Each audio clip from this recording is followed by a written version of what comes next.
Do you want to be replaced? You can do this job, you don't even have to try. If you don't get this job, try not to cry. There's always the awesome unemployment line. It's a race to the bottom that you didn't know. You went to school and know. Oh my gosh. To show you wasted your whole life and your bloodline is done. Because you were replaced by someone not even from your isn't that fun. Beep beep beep beep boop. KP, how's it going?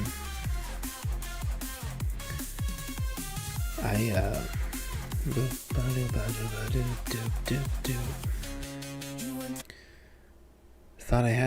thought I had topics. Vision, how's it going, buddy? I thought I had topics. Oh yeah, I know. Okay. So topic number 1, first of all, Vision. Bless your heart for the awesome shout out yesterday. I'm up to 17 reviews, so someone threw a review in, which is nuts because usually that does not happen right away. I'll share with y'all a couple crazy things. I'll throw it up on the screen here in a second. I kind of explain this sometimes, but I don't always explain this as well as I could. Topics, yeah, right. Topics. So check this out. So zoom and enhance here. So there's a couple of interesting things. Those of you, if you ever want to be an author, God forbid, don't ever do it. I think tonight I want to talk about a couple different author things because obviously that's where my head has been at. Since some things kind of went better at work the other day, finally. Here, let's put this under the wobble wobbles. There we go, wobble bub. So, a couple things here. There's if you're like a prepper author, there's a couple of important things. Cucumber, appreciate you. KP, hope all's well. There's a couple of interesting things. When you're a prepper author, that third one, number 74, in survival and emergency preparedness. Some of you have heard me talk about that on my show before. That's what you're trying to fight your way into, right? You're trying to fight your way into that top 100, ideally top 50, because other people are searching through the top 50, and the top 50 are what comes up on the first page if you search under survival and emergency preparedness. And so when you hear me talking about all of the AI prepper books that all of us are dealing with, honestly, thousands of AI prepper book copies, it's that survival and emergency preparedness number. So I'm number 74 in that now. That means I show up on the top 100, and that's really cool, and I'm really thankful, and I'll stay there for a few days, and then I'll get shoved out again by a couple of popular. Let's see who I'm competing with right now. Of course, the SAS Survival Handbook. That's always on there. 100 Deadly Skills. That's always on there. Meals in a Jar, which I think is a scam book. Survival Medicine Handbook, which I'm not convinced. The Special Forces Bug-In Survival Bible, which I think is an AI book. Because I think when I looked that guy up, like, he didn't exist. And then, of course, there's another copy of the Survival Medicine Handbook, because, yeah, anyway, you get the point. Oh, 2 different copies of 100 Deadly Skills. Actually, a 3rd copy of Prepper Medical Handbook. And then a bunch of different copies of the Survival Bible. A couple different copies of the Guerrilla Warfare Handbook. It's kind of frustrating, another copy of the Survival Bible. It's really frustrating, I guess. And so, yeah, another copy of the Survival Bible. The top 100 And then for some reason, Fallout 4, it's a little buggy, right? Because like Fallout 4 is in there for some reason. Player's guide for Fallout 4. So this is like super hard to get into, and it's really flawed. Amazon's never fixed it, but there is something to be said about people being able to organically find your book when it's up in the top 100. Safety and first aid, not so much. Camping, not so much. But definitely like the survival and emergency preparedness is like the big one, the big coveted spot. And yeah, unfortunately, Amazon just is really not doing a good job at keeping it cleaned out. Lots and lots and lots of AI books and lots of copies. But there's some good ones in there. Like Dawn Shift has got one in there right now. Suburban Defense, which I'm not even surprised because of all the shit It's the Fan stuff. And then there's me right next to him. And so like it's an honor to be in the top 100. It's frustrating that there's so many dog shit books there that they just don't seem to care about.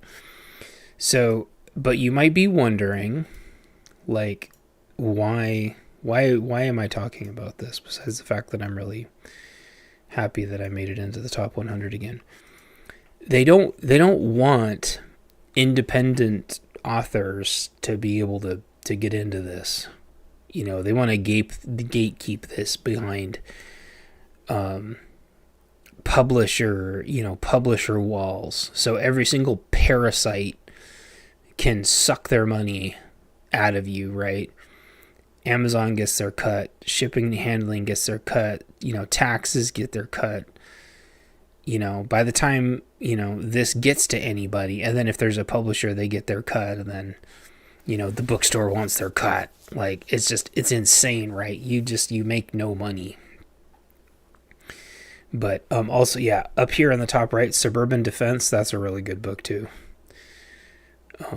He also rolled out a brand new one about riots. I actually have a bunch of Dawn Shift's books. But like a lot of the rest of these people probably don't even exist. Like tons of them are AI. This is also one of the many reasons why we had to redo the cover.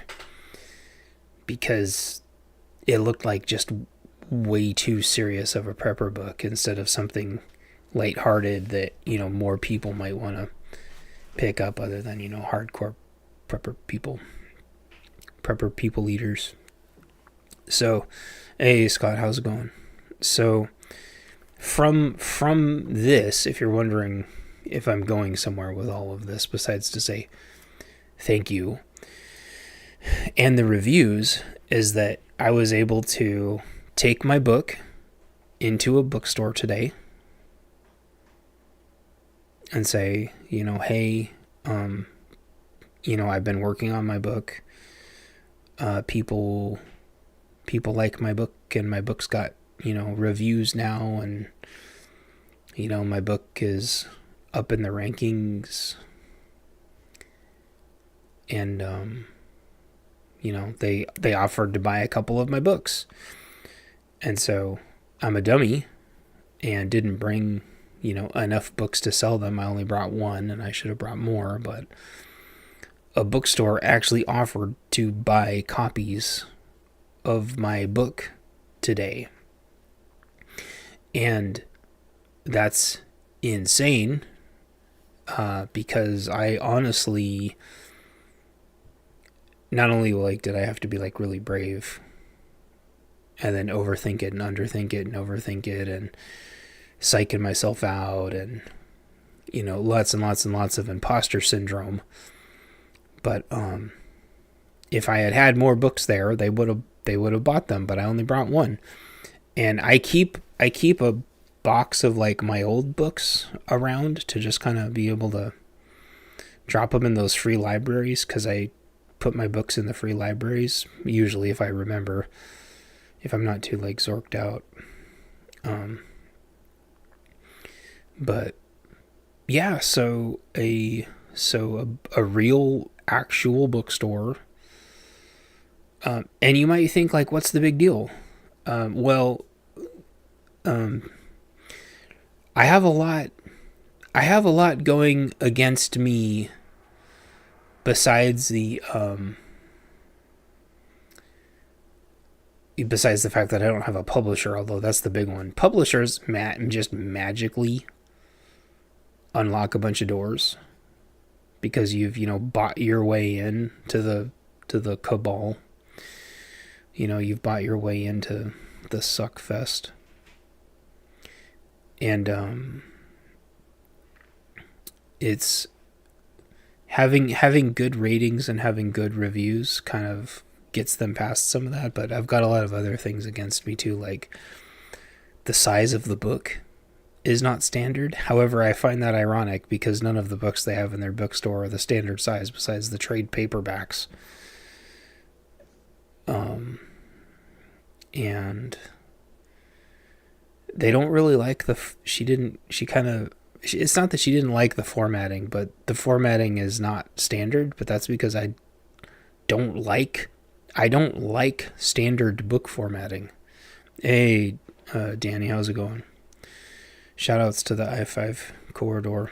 I don't like standard formatting. But they brought up a good point, which is like, this doesn't really fit in a backpack.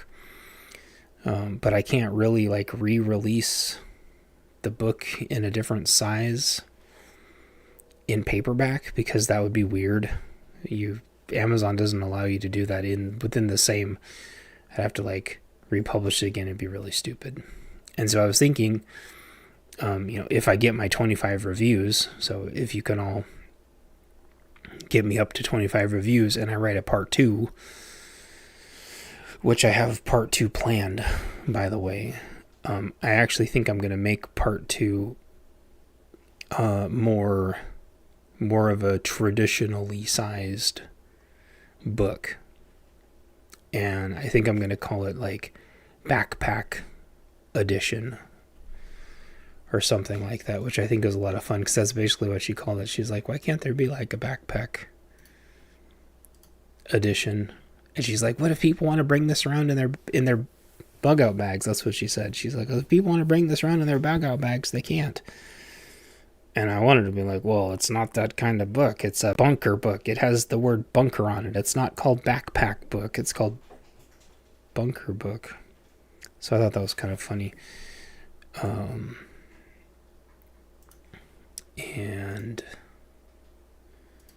then I thought, like, what if I wrote, a backpack book, but it would just be like the 10 million other topics of people writing about bug out bags, and it'd be a book about like 10 billion things you could keep in your backpack, but you can only really reasonably keep 10 or 15 things in your backpack. So if one of you wants to write another book called Backpack Basics, I would help you write Backpack Basics. But I thought that was funny. If I didn't already have like a second book planned, maybe I would write Backpack Basics. But I know there's people, Trent, I think you have, I thought I had a lot of bug out bags, but you actually have more bug out bags than I do. Just pretty funny. It's funny when you become a prepper and you just kind of become obsessed with bug out bags, because you realize it's just like way more easier to keep things in backpacks, to just throw all your backpacks in the car when you go camping. So that's what I do when I go camping. I just know I just got to throw all my backpacks in the car. And then I can go.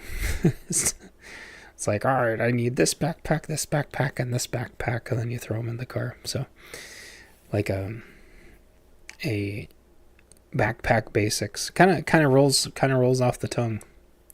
Kind of like bunker basics, backpack basics. Anyway, so if y'all can write a review if you've already got a copy of my book, that helps me because link to my book to review. That helps me do things like being able to pitch my book to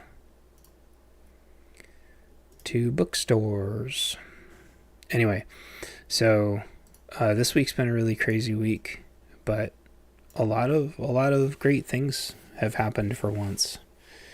It's usually the other way around. Like, usually everything's like just freaking terrible, but just tons of great things, tons of positive things, maybe tons of great positive things happened this week. And me of all people is always talking about how crappy everything is, but things aren't always crappy. It always seems like there's that tiny chance, that everything's going to go okay, and you just keep trying over and over and over and over and over again until you kind of like just make tons of incremental steps and launch, aim further than you need to go, because unfortunately sometimes like the universe seems to need to see you go way past your goal before it decides to catch up. It doesn't just let you get to the finish line. It makes you go, another 30% past the finish line before it decides to, register if it was a fluke or if you really deserve to be over the finish line. It's like running over the finish line and then having to fight somebody. Imagine a marathon if like they ran the marathon and then had to fight somebody. That's kind of what the universe feels like sometimes. So, gatekeepers is right. Like they all take their cut. And the thing is, like, the gal, here's what's wild, and I didn't see this. I am convinced this is some kind of scam. There is a company, and I won't say their name, but you can go figure it out,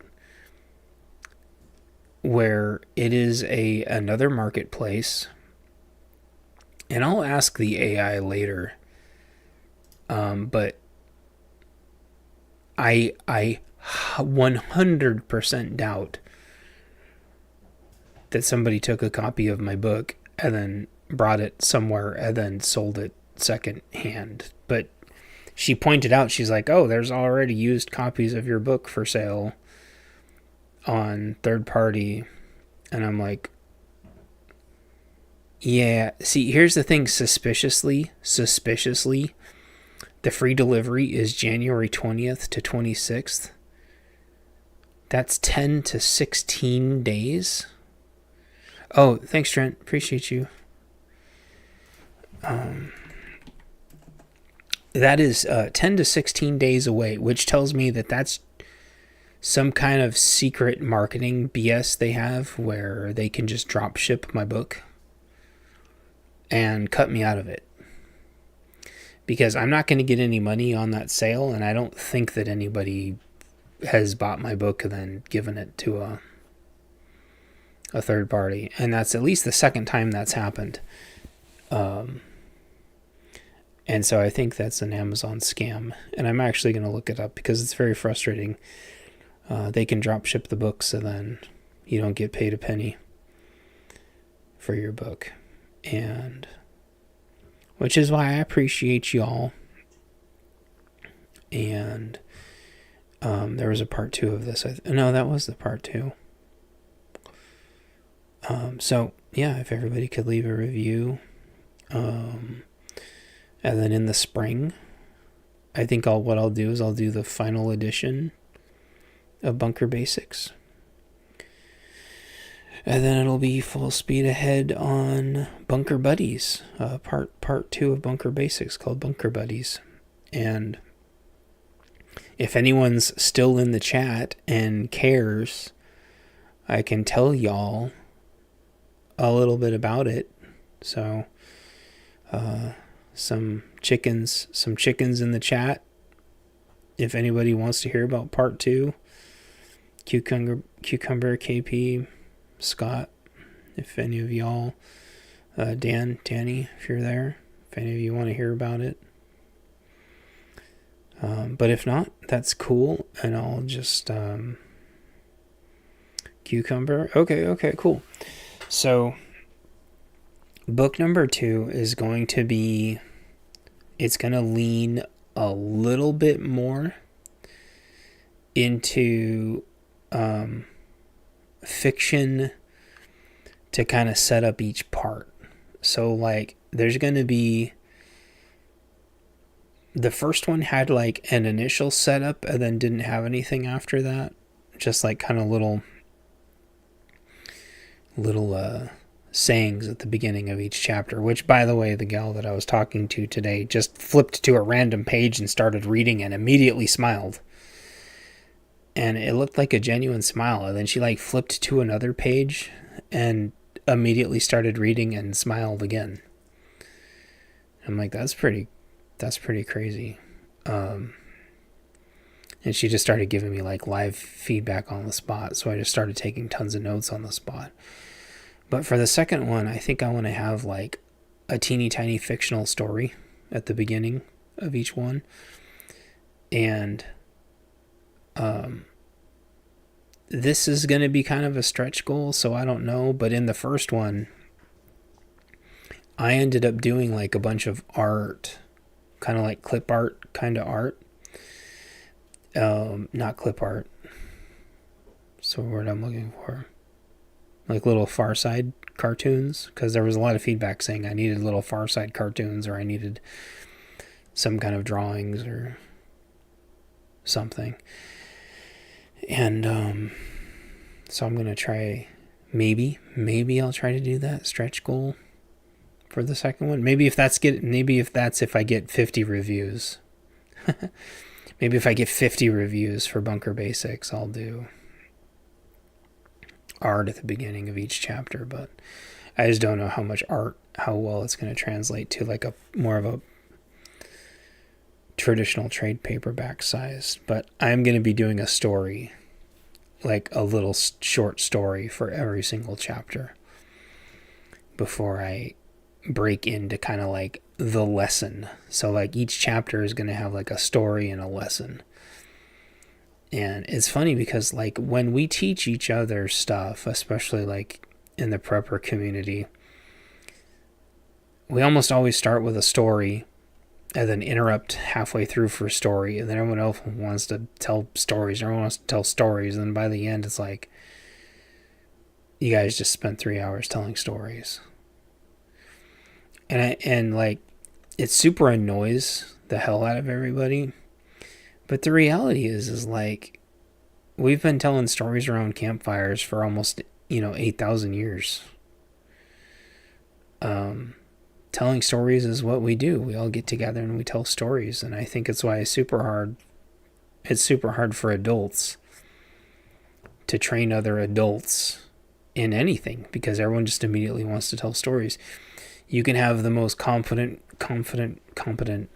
person on the planet that has something super important to tell everybody. They could have a whole presentation they want to give, and it's just going to get interrupted for 2 hours by everybody wanting to tell stories, because they immediately want to. It's how they validate. It's how they validate with other human beings that they are following along. They follow along by saying, "Hey, I've got a similar story." Then everyone kind of agrees that they all have similar stories, and as human beings, we don't just say, "Hey, I've got a similar story." Everyone has to tell their story and interrupt. And so I think it'll be kind of neat and natural to have like a little story, even if it's just like a few paragraphs. So all that is to say is that in the second one, instead of it just being a single character trying to do everything, obviously, as the name of the book suggests, there's going to be two people. They're going to have a buddy. And the first part of the book is going to be vetting who the person decides to let into the bunker. That's how it's going to start, is people are going to start coming around the bunker, right? And if I was going to go absolutely ham with bunker basics, what I would do is go in and write little stories. I kind of kept going back and forth on whether or not I wanted to introduce each chapter with at least some kind of preface, or just assume that everyone's adults and understands that you don't need a little story to explain why you need batteries or solar, like we all know. But I think when talking about interpersonal relationships, having a story to explain kind of why you should be invested, it kind of gets your mindset in the right spot, if that makes sense. So it's going to start with, the person in the bunker is set for life, but the one thing they don't have is a buddy. They talk to their plants, and maybe they talk to a higher power or something.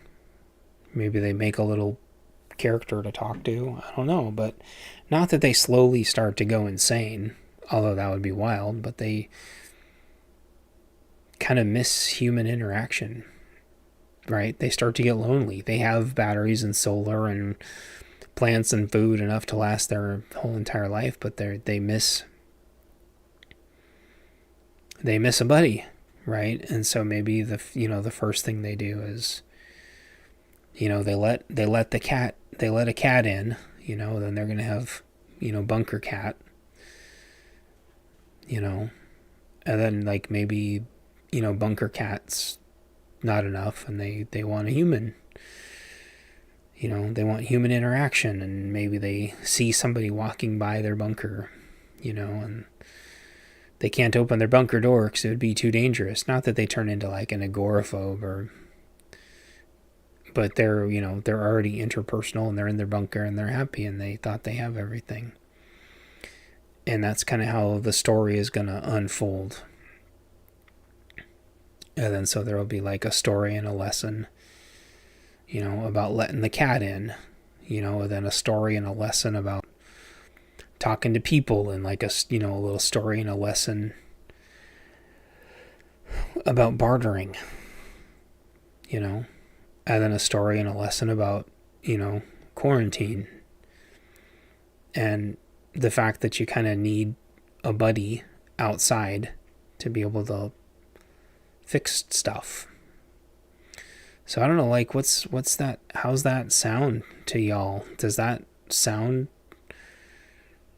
like something that's interesting and new? Because from what I understand, like, if you're going to come out with a book now with just the insane amount of AI prepper slop out there,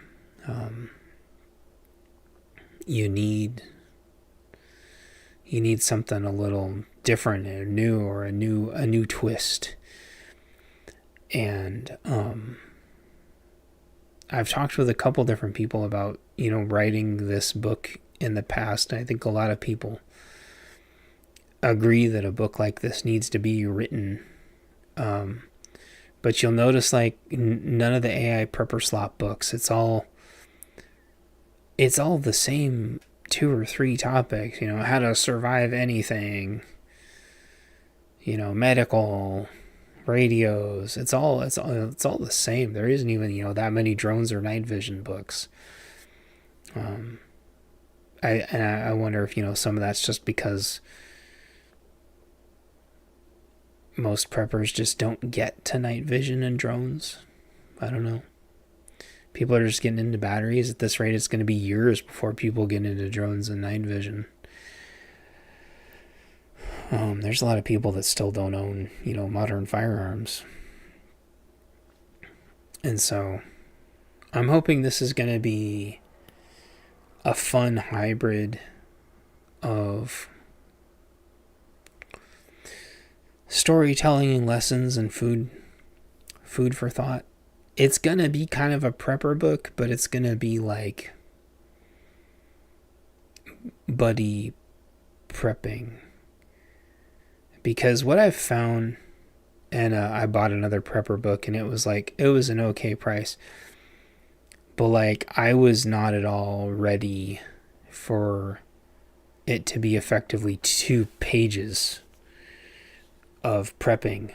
And then I don't want to give away who it was, but I've had to unfollow them and distance myself from them, because it's like, well, if this book was just completely misleading as to what it was, and this person just will not talk to me, then I have to assume this is just some kind of extremely elaborate grift, even if I completely agree with some of the things they say.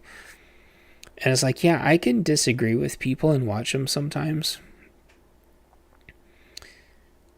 But if they're just like full of pride up in their castle, it's like, dude, you're on your own, man. And, I bought their book, and I don't want to say it's junk, because it's not junk. It's just mistitled. It's mislabeled. And it was a huge letdown. I picked it up, and I thumbed through it for about 1 second. And immediately, it's probably going to grow on me as more of one of those like someday things. But for somebody who talks about pride and perfection, their book didn't have a book title on the spine. How do you write a book with no book title on the spine? How does that work? And just like the worst formatting, which I'm just as guilty of, but it's like, I thought you were Mr. Perfection and Mr. Pride. And honestly, this book is kind of like C tier.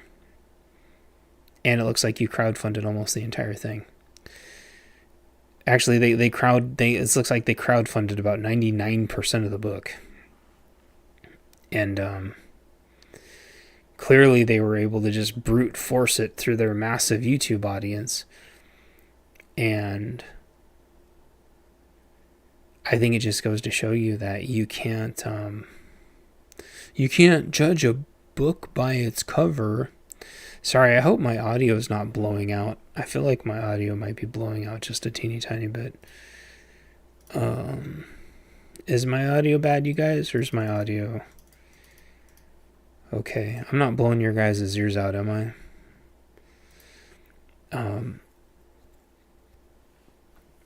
So I think that's kind of the first prepper book I didn't regret it. I was disappointed. And I was further thank you, Cucumber. I was disappointed because, hey, thanks, Danny.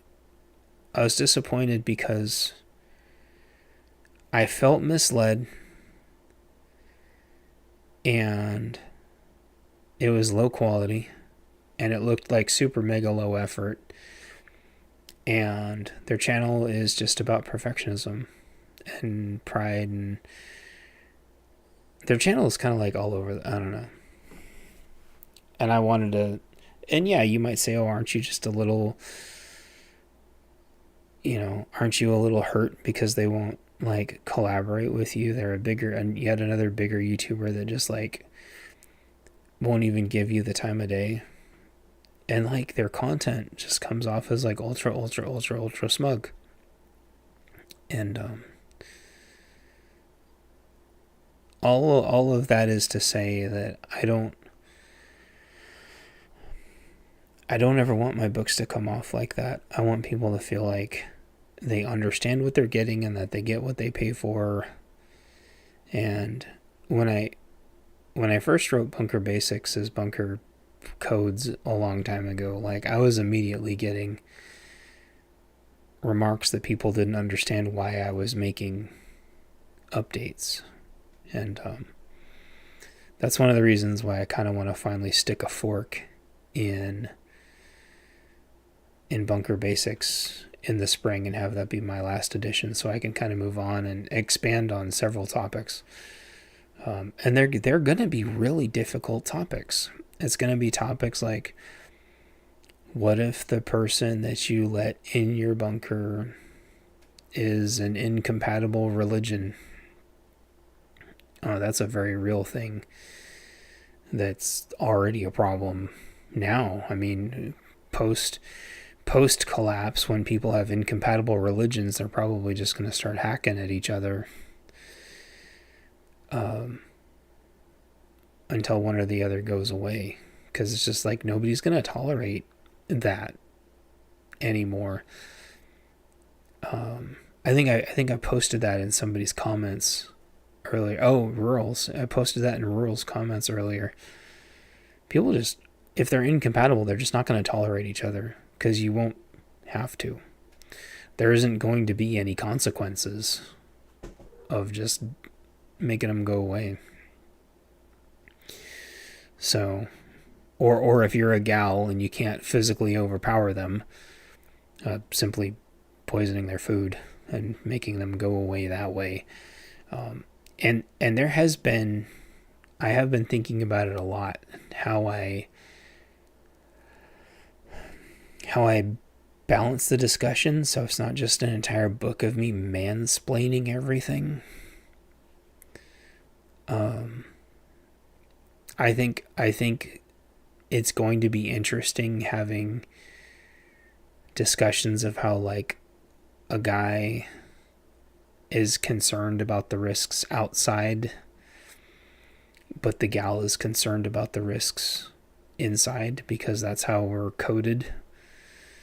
That's an overgeneralization, but that's how I heard somebody word it yesterday, and I thought that was really profound, right? So a gal or a guy is going to be scared of everything outside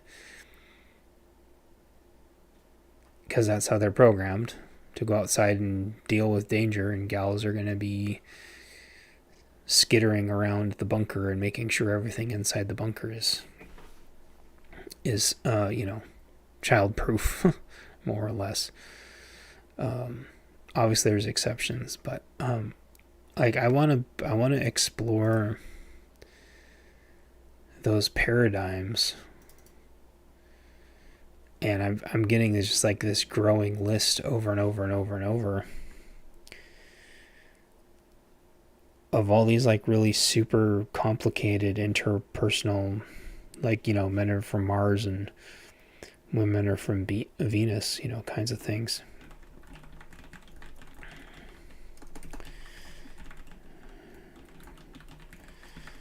I also think, and you might think like, oh, that's bad to talk about, but I think the bad guys are very, very, very, very, very keen on gals just not being super aware of their surroundings when they go out, like at all, like completely clueless as to their surroundings when they go out, because that's just not something that they put their points into.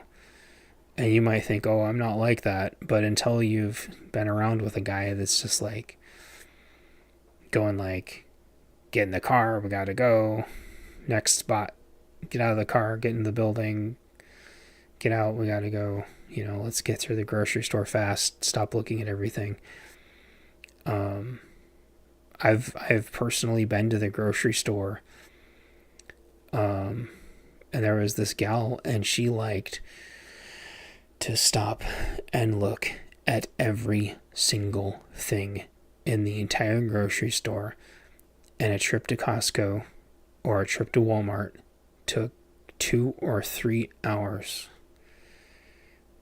Grocery shopping took like 3 or 4 hours. Sitting in the car and trying to pick the right channel to listen to go there and plug in the GPS took like 10 minutes. It was just the most insane, surreal experience. And it's just like, you just have no awareness of anything. We're sitting in transitionary spaces instead of going somewhere that could be safe. And then I remember, like, wanting to go somewhere, and then she'd be like, why? It's like, what do you mean why? What do you care? You go hang out at the grocery store for hours and hours and hours looking at every single thing as if it matters somehow. It doesn't change anything in the universe. You just are looking at everything at the grocery store. I think those are all really interesting things that can be explained. People are going to get upset. People don't like it when you point out weaknesses, and it's not, they disagree, but it's just because they don't like the weakness exists. Walking from point A to point B, and there can be a protest going on. It's like, why are you walking so fast? It's like, because we need to get away from that protest that's over there. Or why are you walking so fast? Because there's a homeless guy, angling our way. I'm not always, super aware. But I try. It's also really hard to be super aware and find your car on the first try. Like, you're aware of everybody, and then you go right past your car, in the parking lot. That happened to me today. There was a homeless guy that was like walking really, really fast, which is unusual. Homeless guys usually don't walk really, really fast, but he did. He was a homeless guy on a mission. And then what happened is there were some people screaming about 2 blocks away. And I'm like, oh, that's not good. So I stop. So I'm like, oh, okay. And then I realized I'd walked past my car. And I'm like, no, I know I didn't go this far. So I had to backtrack and find my car. I've lost my car before. I've dropped money before. That's really sucks. I remember dropping a $20 bill because I was stupid and put the $20 bill in the same pocket as my cell phone. And I don't know, like things like this happen, like losing things. Like I would love nothing more than to just have a whole chapter about losing things. I had a full 17 round mag of defensive ammo that just disappeared in the course of about a minute, and I have no clue where it went. I don't know if it just fell in the grass and I didn't hear it, but I never found that mag, and I never found that ammo. 17 round mag of defensive ammo is worth a lot of money, especially now. Especially now that those mags you can't even buy. You can't even buy those mags now. And then during the last crash, you couldn't buy defensive ammo for like 6-9 months, something like that. So I think in like shit is the fan, I've lost AR-500 plate before. How did you lose that? Well, it falls in the ground, and the ground's wet, and it falls straight down, and it just disappears. You can lose AR. You can be out shooting, on a range and lose AR-500 plate. I know because it happened to me. Couldn't even find it with a metal detector. It's just insane. I don't know. I think having a chapter about losing things would be pretty cool.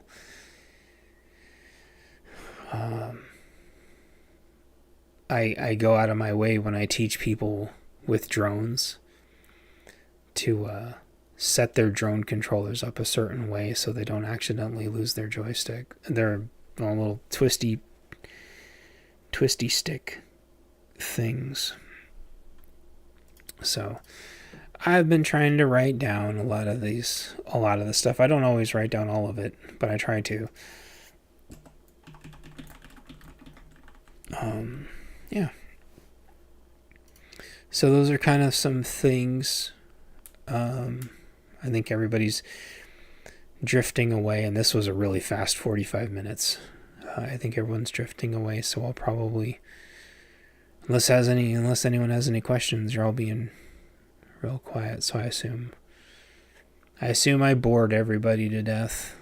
Scott Hummer, Cucumber, and Danny. My shows probably aren't that exciting, but they're things that are interesting to me, and I hope I hope you can all leave reviews for my book. If you haven't,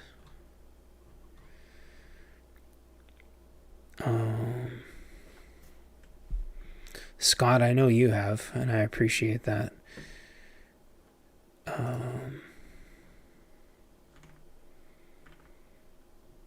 Yeah, Danny, I don't know if you've grabbed a copy, but if you've grabbed a copy of my book,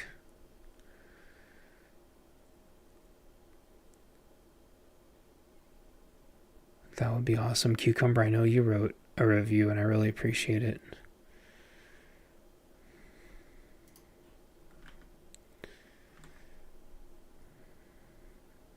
So,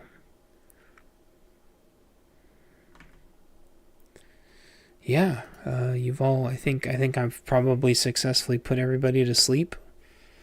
So here's a link. Here's a link to my book again. Heck yeah, Cucumber, appreciate you. I hope that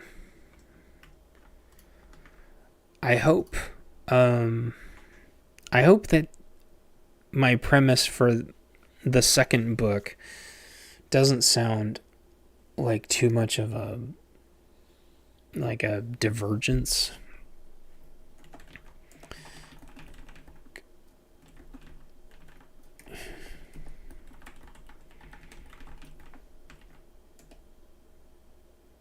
$9:52 Eastern. Yeah, I've heard my voice has a way of putting people to sleep. So, and I'm trying to do what a lot of other people are doing, where it seems like they just like to stream for like an hour. So I'm trying not to stream to nobody for hours, and just kind of make it short and sweet, I guess, if that makes sense. But the stream has been rock solid. The bit rate's been rock solid. There's been 0 dropped frames. I'd say this is like a really good test. So, and I was excited to tell you guys about some book news. So, yeah. I guess I'm going to end it here, so y'all can skedaddle. Been up since 3 a.m. Good grief. Was it a white wedding? A white wedding. Yeah. That's crazy. I haven't been to a wedding in forever. Everybody else went to weddings for the last couple of years. Some people even had weddings. And I haven't been to a wedding in a long time. It's a nice day. Hopefully the weather was good. Or was it an indoor wedding? That's funny. I think every time I hear weddings now, I think of Livingston Mann's wedding story, which was just about one of like the funniest stories I've ever heard. I was like riveted to like every second of Livingston Mann's wedding story. Arriba! That's so funny. I think I might go listen to that story again, just to hear him talk about like trying to pump water into the building. It's crazy. Anyway, I think we lost everybody else. Yeah. I'll let you all go. Get some sleep. It was indoor. We drove through. Golly. Lake effect. I've heard about that. We don't have that here. We have ocean effect. But I've heard lake effect is like super crazy. I've seen videos. But no, I'm glad it's indoors. I'm glad it'd be insane to have a wedding outdoors this time of year. I don't know why I said that.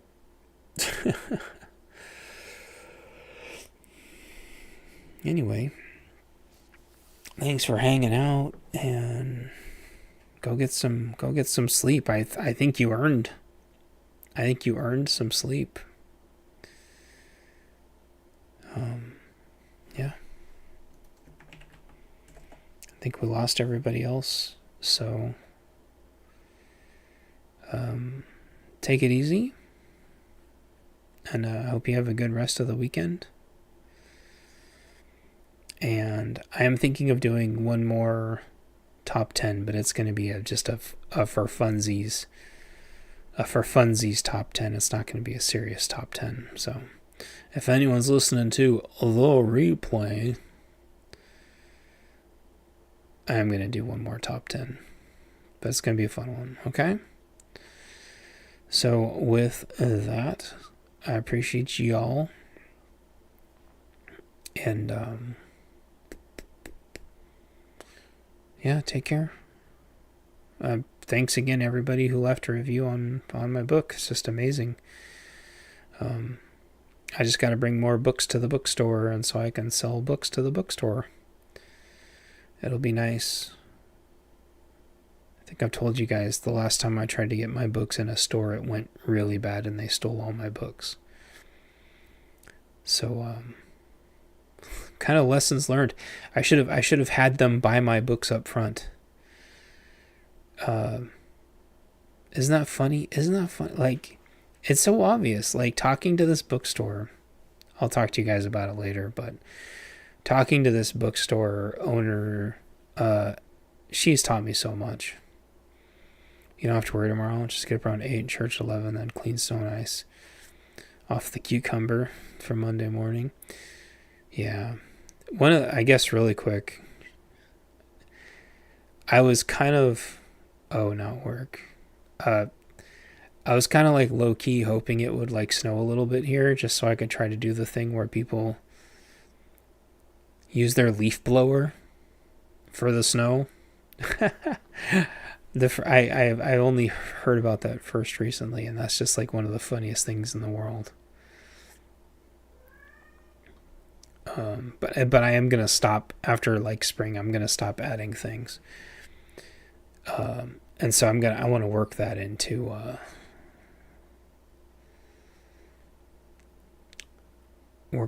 part 2 somewhere. Leaf blower for snow.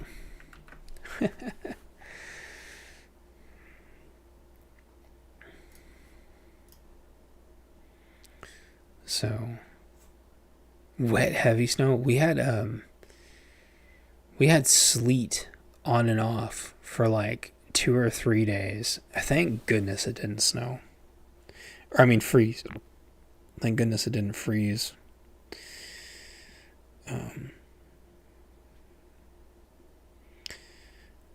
I don't mind the snow. When it freezes, dude, it turns everything into a cluster. Snow, totally fine. But you look at that thermometer and you're like, all right, well, we got about 2 hours before everything in 100 miles isn't going to be traversable.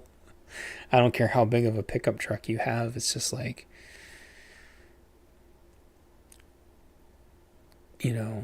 100 miles of ice, like in every direction. It's just the most miserable thing in the world. The absolute most miserable thing in the world.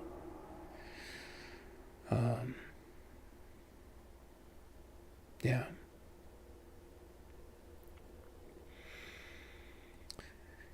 Well, yeah, I'm going to shut this off and stop rambling and procrastinating. We're at right about an hour, and so thank you. And Danny, if you're still there, check out my book and leave a review if you can.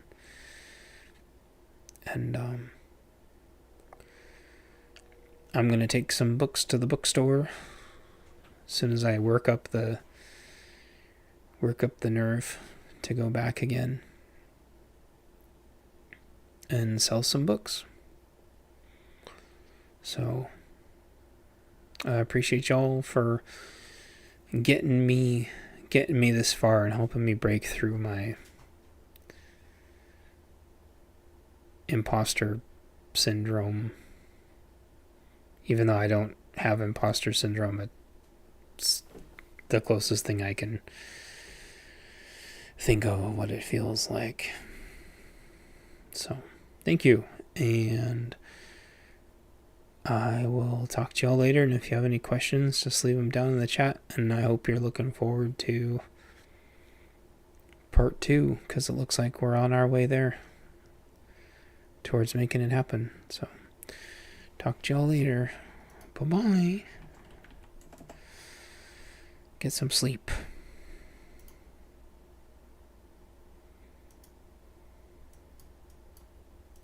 Do you want to be replaced?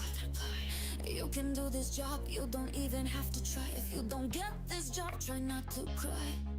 There's always the awesome unemployment line.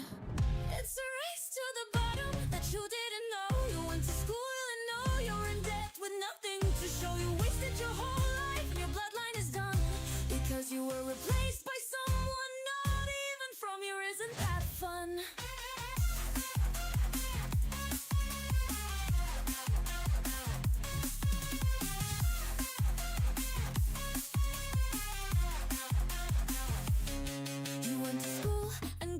To hella debt. They told you to code and all your grades were met. You learned how to be a good engineer and your tests were all aced. But it doesn't fucking matter now. It's time to get replaced. It's a race to the bottom that you didn't know. You went to school and now you're in debt with nothing to show. You wasted your whole life, your bloodline is done because you were replaced by someone not even from here. Isn't that fun?